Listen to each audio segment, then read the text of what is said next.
Hello guys, welcome back to my YouTube channel.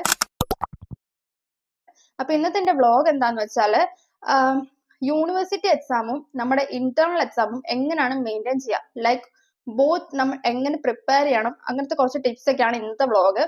അപ്പൊ ഇതെല്ലാം എന്റെ എക്സ്പീരിയൻസ് വെച്ചിട്ട് മാത്രമാണ് ഞാൻ പറയുന്നത്. അപ്പൊ ആദ്യമേ തന്നെ നമുക്ക് ഇന്റേണൽസിന്റെ കാര്യം പറയാം. ഇപ്പൊ S1 ഒക്കെ എക്സാം കഴിഞ്ഞു കഴിഞ്ഞപ്പോൾ നിങ്ങൾക്ക് മനസ്സിലായി കാണും ഇന്റേണൽസ് ഇല്ലാത്തതിന്റെ ഒരു ബുദ്ധിമുട്ട് എത്രത്തോളം ഉണ്ടെന്ന്. ഇപ്പം ചിലർക്കൊക്കെ ഇന്റേണൽ ഇല്ലാണ്ട് ഫെയിൽ ആയവരുണ്ട്. അപ്പൊ അങ്ങനെയുള്ളവർക്ക് ലോ പാസ് ഗ്രേഡ് അപ്ലൈ ചെയ്യാം. പക്ഷെ നിങ്ങൾക്ക് മനസ്സിലാക്കണം, ലോ പാസ് ഗ്രേഡ് എന്ന് വെച്ചാൽ പിന്നെക്കാട്ടിലും താഴെ ഗ്രേഡ് ആണ്. അപ്പൊ അതൊക്കെ അപ്ലൈ ചെയ്ത് നമ്മൾ ജസ്റ്റ് പാസ് ആയെന്ന് പറഞ്ഞാലും നമ്മളുടെ CGPA അത് എന്തായാലും അഫക്ട് ചെയ്യും. അപ്പൊ ഇന്റേണൽസ് നമ്മൾ നല്ലോണം വാങ്ങാന്നുള്ളത് വളരെ ഇമ്പോർട്ടന്റ് ആണ്. അപ്പൊ ആദ്യത്തെ സെമ്മിലൊന്നും എനിക്കും അറിഞ്ഞുകൂടായിരുന്നു ഇന്റേണൽസിന് ഇത്ര ഇമ്പോർട്ടൻസ് ഉണ്ട് അങ്ങനെയാണ്. പക്ഷെ എല്ലാരും ഇങ്ങനെ പറയും. ഇപ്പം ഞങ്ങൾക്ക് 35 ആയിരുന്നു ഒരു സേഫ് സോൺ എന്ന് പറയുന്നത്, നിങ്ങൾക്ക് 24 ആണ്. അപ്പം അത്രയും വേണമെങ്കിൽ അത്രയും വാങ്ങണം എന്നൊക്കെ എല്ലാരും പറയും. ഇപ്പൊ ജസ്റ്റ് നമുക്ക് 2 സീരീസ് ഉണ്ടല്ലോ, 2 സീരീസും കൂടെ ഇന്റേണൽ സെറ്റ് ആക്കിയാൽ മതി. അപ്പൊ നമുക്ക് അതിന് ചെയ്യാൻ പറ്റുന്ന ഒരു ടിപ്പ് എന്താന്ന് വെച്ചാല്, യൂഷ്വലി ഫസ്റ്റ് സീരീസ് ആയിരിക്കും കുറച്ച് ടഫ് ആയിട്ട് വരുന്നത്. ഇപ്പൊ ഫസ്റ്റ് സീരീസിൽ നമ്മൾ കുറച്ച് കുറഞ്ഞ മാർക്ക് മേടിച്ചാലും സെക്കൻഡ് സീരീസ് നമുക്ക് ഭയങ്കര എളുപ്പമായിട്ടാണ് വരാറ്. ലാസ്റ്റ് മോഡ്യൂൾസ് ഒക്കെ പൊതുവെ എളുപ്പമായിരിക്കും. ഇപ്പൊ സെക്കൻഡ് സീരീസിൽ നമുക്ക് നല്ലോണം മാർക്ക് സ്കോർ ചെയ്യാൻ പറ്റും. എന്ന് വെച്ച് ഫസ്റ്റ് സീരീസ് നമ്മൾ ഒട്ടും ഉഴപ്പി എഴുതരുത്. ഒരു 2 ഡിജിറ്റിലൊക്കെ നിന്നാൽ, ഇപ്പം നിങ്ങൾക്ക് 24 മതിയല്ലോ, അപ്പൊ ഒരു സീരീസ് 12 വാങ്ങിയാൽ മതി. ഇപ്പം ഒരു സീരീസ്, ഇപ്പൊ ആദ്യത്തെ സീരീസ് തന്നെ നിങ്ങൾക്ക് എന്താ പറയാ 20 നിങ്ങൾ വാങ്ങിയെങ്കിൽ സെക്കൻഡ് സീരീസിൽ നിങ്ങൾക്ക് ജസ്റ്റ് 4 മാർക്കും കൂടെ വാങ്ങിയാൽ മതി. അപ്പൊ അങ്ങനെ നമ്മൾ ഇന്റേണൽ നല്ലോണം മൈൻഡിൽ വെച്ച് കാൽക്കുലേറ്റ് ചെയ്ത് അതിനനുസരിച്ച് വേണം നമുക്ക് എല്ലാം പ്ലാൻ ചെയ്യാൻ. ഇപ്പൊ ഇന്റേണൽസ് നമ്മൾ സെറ്റ് ആക്കണം.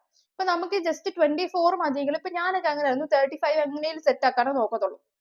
അപ്പൊ ആദ്യത്തെ സീരീസിൽ എത്ര മാർക്ക് കുറഞ്ഞോ, ഇപ്പൊ ആദ്യമൊക്കെ എനിക്ക് ഒരു 30 കിട്ടിയാലും പിന്നെ ഞാൻ സെക്കൻഡ് സീരീസിൽ വിചാരിക്കും, ഇനി 5 മാർക്ക് കൂടെ പോരെ, അപ്പൊ അതിനുള്ള ഇമ്പോർട്ടൻസ് സാധനങ്ങൾ മാത്രം പഠിച്ചാൽ. അപ്പൊ അങ്ങനെയൊക്കെയായിരുന്നു ഞാൻ ഇന്റേണൽസ് ചെയ്തുകൊണ്ടിരുന്നത്.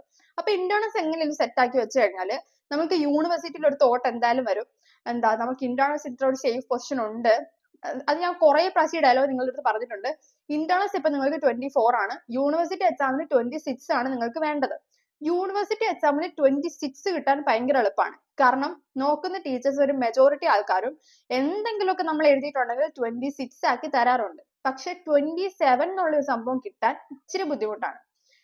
കാരണം നമ്മൾക്ക് ഇന്റേണൽസ് ഉണ്ടെങ്കിൽ നമുക്ക് 26 കിട്ടിയാൽ നമ്മൾ പാസ്സാവും, P ഗ്രേഡ് കിട്ടി പാസ്സാവും. അപ്പം അത് നമുക്കൊരു സേഫ് സോൺ തന്നെ പറയാൻ പറ്റും. അപ്പൊ ഇന്റേണൽസ് ആണ് ഏറ്റവും ഇമ്പോർട്ടന്റ്. ആദ്യമേ ഇന്റേണൽ സെറ്റ് ആക്കി വെക്കുവാണെങ്കിൽ നമുക്ക് യൂണിവേഴ്സിറ്റിക്ക് നല്ലൊരു സ്കോർ മേടിക്കാൻ പറ്റും. ഇന്റേണൽസ് എത്രത്തോളം നമ്മൾ ഹൈ ആയിട്ട് വാങ്ങുന്നോ അത്രത്തോളം നമുക്ക് യൂണിവേഴ്സിറ്റിക്ക് മാർക്ക് സ്കോർ ചെയ്യാൻ പറ്റും. അപ്പൊ അതാണ് യൂണിവേഴ്സിറ്റി എക്സാമും ഇന്റേണൽസും ഞാൻ മെയിൻറ്റെയിൻ ചെയ്യുന്നത്. പിന്നെ യൂണിവേഴ്സിറ്റി എക്സാമിൽ ഞങ്ങൾ ചെയ്തുകൊണ്ടിരുന്ന previous year question papers refer ചെയ്യും. ഏകദേശം ആ ഒരു മോഡലൊക്കെ, ആ ഒരു ക്വസ്റ്റ്യൻസ് ഒക്കെ തന്നെയായിരിക്കും ഏകദേശം വരുന്നത്. അപ്പൊ അതുകൊണ്ട് ഞങ്ങൾക്ക് വലിയ ബുദ്ധിമുട്ടായിട്ട് തോന്നിയിട്ടില്ല യൂണിവേഴ്സിറ്റി എക്സാം. 2024 സ്കീമുകാരുടെ ഇതാണ് കുറച്ച് ബുദ്ധിമുട്ട്. നിങ്ങൾക്ക് പക്ഷേ 2019 സ്കീമുകാരുമായിട്ട് സിമിലർ ആയിട്ടുള്ള ക്വസ്റ്റ്യൻസ് എല്ലാം ഞങ്ങളുടെ ക്വസ്റ്റ്യൻ പേപ്പറിൽ നിന്ന് തന്നെ ചെയ്ത് പഠിക്കാം. അപ്പൊ അങ്ങനെ ഞാൻ നെറ്റ്വർക്ക് തിയറിയുടെ ഒരു വീഡിയോ ചെയ്തിരുന്നു. കാണാത്തവരൊക്കെ ഉണ്ടെങ്കിൽ ജസ്റ്റ് കണ്ടു നോക്കാം. അപ്പൊ ഇന്നത്തെ എന്റെ വീഡിയോ ഇത്രേ ഉള്ളൂ. അപ്പൊ ഇതുപോലത്തെ വീഡിയോസ് നിങ്ങൾക്ക് കാണാൻ ഇഷ്ടമുണ്ടെങ്കിൽ please to like, share and subscribe my YouTube channel guys, and keep supporting. By.